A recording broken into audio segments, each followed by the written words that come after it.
magandang araw po sa inyong lahat mga minamahal ko mga kababayan. At syempre, magandang umaga po sa ating mahal na Pangulong Ferdinand Marcos Jr. at sa lahat po ng mga kaisa natin. At syempre, maging yung ating mga kababayan Luzon, Visayas, Mindanao na lagi pong nag-aabang sa ating pong mga videos na pinalalabas dito po sa ating YouTube channel. At sa lahat po ng mga kasama natin, kaisa, no?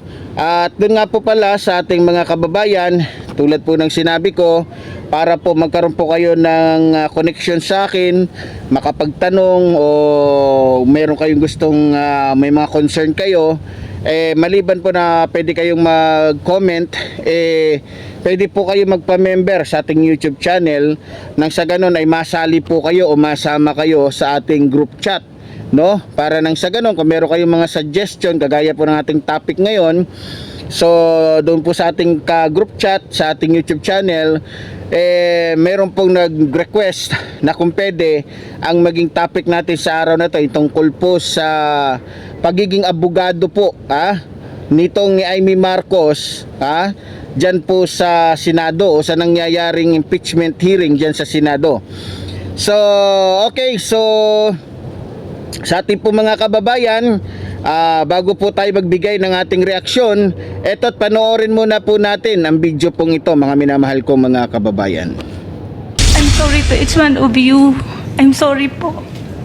Kalagitnaan ng pagtatanong ng Senator Judges sa testigong si Gina Acosta, ang dating Special Disbursing Officer ni Vice President Sara Duterte, naiyak si Acosta. Panay din ang kanyang sorry sa loob ng impeachment court. Bago ang eksenang yan, si Senator Judge Amy Marcos ang nagtatanong. May pagkakataon ba na hinawakan yung pera ni VP Sara? Wala, ma'am. At nakita man lang kahit isang sentimo nung pera ni VP? Wala, ma'am. Pwede mo bang sabihin o alam kung kinuha, inangkin, inagaw ni kahit isang sentimo nitong confidential funds na to? Hindi ko nakita, ma'am. Sa huling tanong ni Senator Judge Amy, dito na naging emosyonal ang testigo. Kumusta yung asawa ninyo na binisita ninyo? Alam ko undergoing treatment sa Davao. I'm sorry. I'm sorry also, pinagdadasal Pakaila ko, namin ma'am. siya. I'm sorry.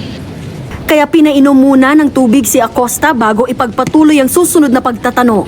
So yun po mga minamahal ko mga kababayan, no? So kitang-kita po na itong si Amy Marcos, ang kanya pong mga tanong, mababasa naman po natin, halatang halata po na ang kanyang pagtatanong ay may halong pagdepensa kay Sara Duterte. Siyempre, dedepensahan po ni Amy Marcos yan. Dahil unang-una, si Amy Marcos ay nangangarap na maging vice presidente nitong ni Sara Duterte sa 2028. Alam naman po natin yan na talagang takam na atat na itong si Amy Marcos na maging vice presidente ng ating bansa. Ang tanong, karapat dapat pa ito maging vice presidente, gayong kitang-kita na po yung kanyang pagiging luka-luka. Kitang-kita na po yung kanyang pagiging kumbaga demonyo, yung kanyang pagiging masamang tao, no? Sa totoo lang, viral po ngayon mga minamahal ko mga kababayan, bago tayo pumasok doon o bago tayo dumako sa aking mga reaksyon patungkol po sa mga tanong ni Amy Marcos dito po kay Gina Acosta, na hindi naman talaga tanong kundi pagdepensa o simpleng pagdepensa dito po kay Sara Duterte. So meron din po tayong ibubunyag na kung saan hindi yata nahahalata ng iba na tayo na lamang po ang magbubunyag sa kanila. Ngayon, meron pong kumakalat ngayon na video na kung saan kada scroll ko talagang lumalabas po yung pangit na itsura nito pong ni Amy Marcos, na itsurang demonyo talaga, na kung saan kapag nakakarinig pala ito ng panalangin, no, tunay na panalangin, ay parang may gustong lumabas sa kanyang katawan ng mga demonyo, no? Kagaya na lamang po na nakikita nyo ngayon. Gusto nyong marinig? Ito, panoorin po natin saglit. Santo Amen. Mapagmahal na Ama, sa aming pagtitipon ngayon, ipaalala mo po sa amin na ang paglilingkod bayan ay hindi nasusukat sa kapangyarihan, kundi sa pananagutan, katapatan at paglilingkod sa sambayanang Pilipino. sa kapistahan. Oh, narinig ninyo mga kababayan? Kapag habang binabanggit ni Risa Ontiveros yung pangalan po ng Diyos Amang makapangyarihan sa lahat, abay parang may 100 demonyong gustong lumabas sa katawan nitong ni Amy Marcos na nagre-react, no? Talagang delikado po ang ating bansa kapag ganitong klase ng babae ang magiging vice presidente natin, na kung saan napakaraming sanib. Ano kayang mga espiritu ang meron dito kay Amy Marcos? Samantalang kasi kung titingnan ninyo sa Biblia, biblical po 'yan. No, kung maalala niyo si Maria Magdalena, yung pinagaling ni Jesus Christ, napakadaming demonyo na nasa katawan niya. O meron din sa Biblia na nakasulat yung isang lalaki na talagang sinapian ng napakaraming demonyo na pinagaling din ni Jesus Christ. Ngayon, itong si Amy Marcos mukhang hindi pa po gumagaling to dahil nagre-react pa po yung mga demonyo sa katawan nito. Kaya nga lahat ng ginagawa nito dyan sa Senado ay puro katarantaduhan, puro kasamaan, puro kawalangyaan, puro kaputahan, no? Ngayon, pumunta na tayo ngayon dito po sa kanyang pagiging abogado, dito po sa nangyayaring hearing o impeachment hearing dyan sa Senado. Alam nyo, yung mga tanong niya talagang nakakagago di ba? Talagang nakakagago. Gusto niyang ipasok sa kanyang bulsa ang taong bayan. Kasi yung mga tanong niya, nakita mo ba niya hawakan? Nakita mo ba na personal na si Sara Duterte, si Vice President Sara Duterte? Nakita mo ba na ganito? Nakita mo ba na kinuha niya? Nakita mo ba na ginanon niya? Tarantado ka pa lang, Amy Marcos ka, saksakan ka ng kademonyohan kang puta ka Kaya nga nag-utos kung siya lang din pala ang hahawak, siya lang din pala ang kukuha, siya lang din pala ang ganito, ganyan, ba't pa siya mag-uutos kay La Chica? Kung di ka ba naman ugod ng tanga kang diputa ka? Amy Marcos, makinig kang demonyo ka. Saksakan ka talaga ng demonyo kang puta ka. Nakita mo na nga inutusan Bakit parang gusto mong hindi naman pala siya ang hindi na, natural, hindi talaga siyang makikita doon dahil nag-utos nga lang siya. Anong silbi ng mga bataan niya? Anong silbi nila Chica? Anong silbi ng mga aso ni Sara Duterte kung di naman niya mauutusan? Kasi yung tanong niya, parang gustong sabihin nito ni Amy Marcos o ilitaw ni Amy Marcos sa kanyang tanong, hindi naman pala siya ang hamawak, hindi naman pala siya ang gumanon, ganyan. Ayan ang gusto niya palitawin. Pero lagi mong tatandaan, Amy Marcos, na hindi mangyayari yon, hindi magaganap yon, hindi ibibigay ni Gina Acosta, hindi pupunta itong si Colonel La Chica kung walang mando mula sa'yo. O walang mando mula kay Sara Duterte. Amy Marcos, naintindihan mo ba? Talagang demonyo ka. Talagang magaling talaga manlito ang mga demonyong katulad mo, Amy Marcos. Saksakan ka ng kademonyohan kang puta ka. Amy Marcos, kung sa tingin mo malilito mo ang taong bayan, maloloko mo ang taong bayan kang gago ka, diyan ka nagkakamali. Dahil hindi naman kami mga tanga.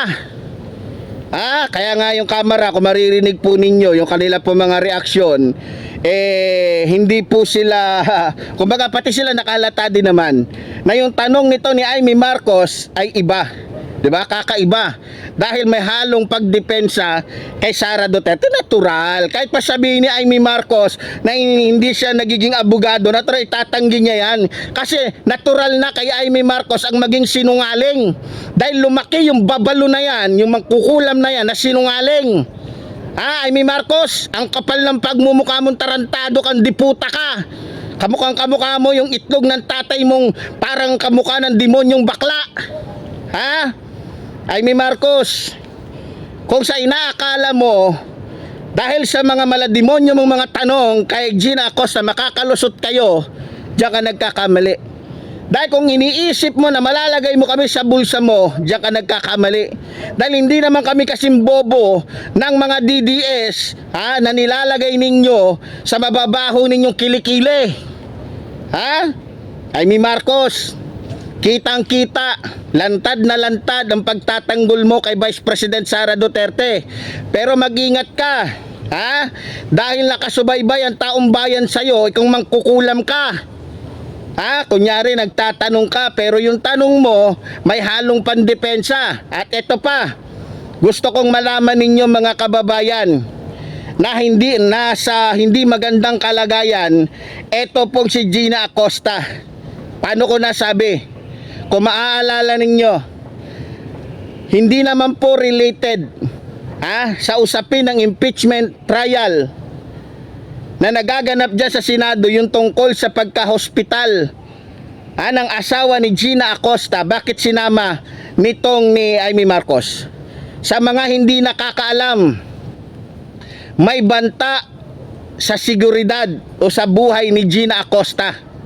Kaya po siningit ni Amy Marcos yun. Base po sa nakarating sa akin na impormasyon, mukhang meron pong malalim na pagbabanta ito pong mga Duterte kasama si Amy Marcos sa buhay ng asawa nito ni Gina Acosta. No? Kumbaga parang hostage ng mga Duterte o ng mga demonyong ito yung asawa ni Gina Acosta. Kaya nga po todo hingi ng sorry etong si Gina Acosta dahil mukhang hindi nakakaya ni Gina Acosta yung mga utos sa kanya na pagsisinungaling nitong ni Vice President Sara Duterte. Napansin ninyo? Hindi normal yung pinapakita ni Gina Acosta bilang testigo ng defense team ni Sara Duterte. Mga minamahal ko mga kababayan, hindi normal nung binanggit ni Amy Marcos tungkol sa asawa ni Gina Acosta. Walang dahilan para humingi siya ng sorry. Pero ba't niya nasabi yun? Yun ay sign na kung saan bago nangyari yung usapin na yan, meron silang usapin na sila lang ang nakakaalam. No? Kaya kung ako po sa ating mga prosecution, sa ating Pangulo, baka pwedeng maimbestigahan yung sitwasyon ni Acosta, yung asawa ni Acosta.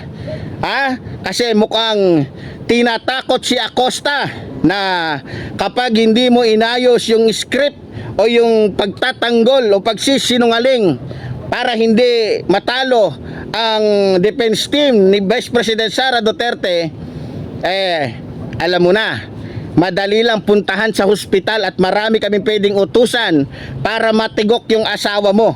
Yan ang nakikita ng taong bayan. Kaya Amy Marcos, yung pasimple mong kademonyohan kang gaga ka. Bata ka pa lang, dalagita ka pa lang, demonyo ka na. Naalala ninyo? Sa murang edad ni Amy Marcos, nagawa niya na magpapatay ng tao. Maraming nakakaalam yan, lalong-lalo na yung mga taga-Ilocos na talagang demonyo, si Raulo, gago, yawa, itong si Amy Marcos. Lahat ng kademonyohan sa babaeng niya nandiyan dyan na. Hindi lang siguro 10 o 5 mga demonyong masasamang mga demonyo ang nasa katawan niyan. Malamang libo-libo na. Kitang-kita naman po sa mata ng matandang demonyong yan yung kanyang pagiging masamang tao. Kaya Amy Marcos, kung inaakala mo na matatalo mo ang kapangyarihan ng kabutihan dahil nasa sayo na ang lahat ng espiritong masasama, diyan ka nagkakamali, Amy Marcos. At sisiguraduhin ko sa iyo na sa pamamagitan ng katotohanan, liwanag at sa kapangyarihan ng Diyos, ang iyong kasamaan, ang iyong pagiging manloloko, ang iyong pagiging sakim sa pera at kapangyarihan, lahat yan ay magwawakas. Kung gaano kapangit yung ilong mo, siya namang pangit ng ugali mo. Anong bansag sa'yo ng taong bayan sa buong Pilipinas? Luka-luka. Maliban doon, binabansagan ka na. Na masamang tao dahil kitang-kita naman sa pinapakita mo. Masyado kang spoiled, Amy Marcos, dahil sa kapatid mo si Pangulong Ferdinand Marcos Jr. Dahil hindi ka magalaw ni Pangulong Ferdinand Marcos Jr., huwag kang papasiguro. Huwag kang papasiguro dahil pag ang Diyos ang umudyok kay Pangulong Ferdinand Marcos Jr. na isama ka, na ikulong, tapos ang maliligayang araw mong luka-luka ka. Ha? Akala mo hindi napapansin ng taong bayan yung pagiging Judas mo? Akala mo hindi napapansin ng taong bayan yung pagiging demonyo mo? Akala mo hindi nakikita ng taong bayan yung pagiging mangkukula mo? Diyan ka nagkakamali. Dahil kahit anong kubli mo, kahit anong make-up mo, kahit anong pagpapaayos mo sa buhok mo, luka-luka ka pa rin. Ha? Amy Marcos? Oh, kaya doon kay Gina Acosta, kung hostage ka man ng mga Duterte, habang maaga pa, kaya mo pang lumusot, humingi ka na ng tulong sa may kapangyarihan nang sa ganon maligtas ang buhay mo, pati ng asawa mo. Dahil ikaw mismo, alam mo sa sarili mo na yung amo mo, kriminal pa sa lahat ng mga demonyo. Ha? Oh, kaya sa mga kababayan natin, ipanalangin po natin na laging magwagi ang katotohanan, laging magwagi ang kabutihan laban sa kasamaan. Kitang-kita na po natin. Sa panalangin pa lang, umaalma na. Ha? Hindi na alam ng mga demonyo dyan sa Senado ang gagawin nila. Sa panalangin ng isang mabuting senadora katulad ni Amy Marcos, ay parang hindi na alam ng mga demonyo kung saan sila lalabas, kung saan sila pupunta. Kitang-kita na ang kasamaan ng mga senador ni Rodrigo Roa Duterte. Kung sa bagay hindi na ako magtataka, dahil lahat ng yan ay mga alipin ni Rodrigo Roa Duterte na kung saan katiwala ni Lucifer dito sa mundo. So ganun pa man mga minamahal ko mga kababayan, ipanalangin po natin na sana magwagi ang kabutihan, ang kaliwanagan, higit sa lahat ang katotohanan laban sa kasinungalingan ng defense team ni Sara Duterte at maging ng ilang mga senador dyan na kung saan walang kredibilidad, walang dangal, salot. Higit sa lahat, palamunin lang ng taong bayan katulad ni Amy Marcos, ni Bongo, ni Robin Padilla at iba pa na mga senador na walang dangal sa sarili. Damit lang ang malinis sa kanila, pero yung budhi, yung kaluluwa, yung espiritu, yung isip, yung puso, maitim pa sa alketran. Yan ang katotohanan. So muli po, tulad po ng sinasabi ng iyong lingkod, mabuhay po ang ating inang bayan, mabuhay po ang nagmamahal sa ating inang bayan. Maraming salamat po.